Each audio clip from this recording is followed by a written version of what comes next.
J'ai rassemblé quelques affaires chaudes, il faisait de plus en plus froid, et me suis habillé avec pour pouvoir partir vers le village voisin. Je me suis alors retrouvé dans cette immensité neigeuse. Le voyage fut assez long, car je ne voulais pas me faire remarquer. Je traversais actuellement une forêt.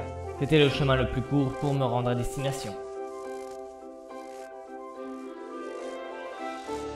Le village est bien loin maintenant. On sent vraiment la différence de température. Ouah, il fait froid. Et dire que j'aurais promis de leur ramener le sapin. Le grand, le magnifique, mais surtout lourd sapin pour cette situation. Même si jamais je le trouve dans ce village, ce qui n'est pas dit, je ne sais pas du tout comment je vais le ramener. En plus, il va falloir que j'évite de me faire remarquer. Si jamais je me fais remarquer, je ne sais pas ce qu'il pourrait me faire, mais ça risque de pas être joli. Qui est là?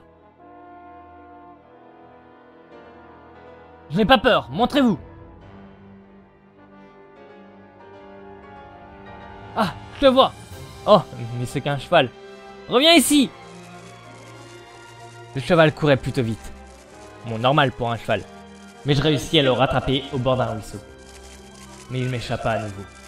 Non, reviens. Mon cheval, reviens par pitié. Je suis tout seul ici. Le cheval partit, et je crus apercevoir un chapeau en forme de cône sur sa tête. Mais cela était impossible. Je me retrouvais donc tout seul devant ce ruisseau, qui était complètement gelé. Je réussis à le traverser sans trop de mal, et j'arrivai enfin au village de Guirlande Dorée. Voyons voir. Où pourrait-il avoir caché le sapin? Si jamais c'est eux qui ont fait le coup, bien sûr. Si je pouvais atteindre le centre du village pour observer leur sapin, ce serait pas mal. Je pourrais ainsi vérifier que leur sapin n'est pas en fait le nôtre. Et puis si j'arrive à y grimper, cela me permettrait d'avoir une assez grande vue du village. Je pourrais ainsi vérifier que le sapin de boule ronde ne traîne pas quelque part. Bon, me voilà à une assez grande rue. Je vais devoir faire attention. Si jamais ils me voient, je suis foutu. C'est bizarre, il n'y a personne dans la rue. Je me demande bien où ils ont bien pu tous passer. En tout cas, je vais pas me faire prier. Traversons cette rue pour aller dans la petite ruelle en face. J'aurai moins de chances de croiser quelqu'un. Enfin, s'il y a quelqu'un ici, bien sûr. Pourtant, tout est si illuminé, si vivant, c'est bizarre.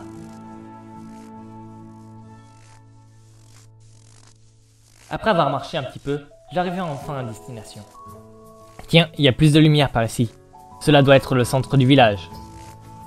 Oh! Mais ils n'ont pas mis de sapin. C'est vraiment bizarre. Pourtant, on dirait qu'il y a une place pour... Ah, allons voir plus près. De toute façon, il n'y a personne dans ce village. Oh bah ça alors, des épines de sapin. Je les ai ramassées et j'ai relevé la tête. Et que ne fut pas ma surprise quand j'aperçus quelqu'un arriver. Plus exactement, une assez jolie fille.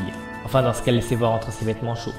Tout d'un coup, je réalisais que si elle me voyait, j'étais mort. Je me suis relevé, j'ai fait un pas, puis deux. J'ai prié rapidement pour qu'elle ne me voie pas et soudainement... Hé, toi! Qu'est-ce que tu fais là? Et merde! Trop tard.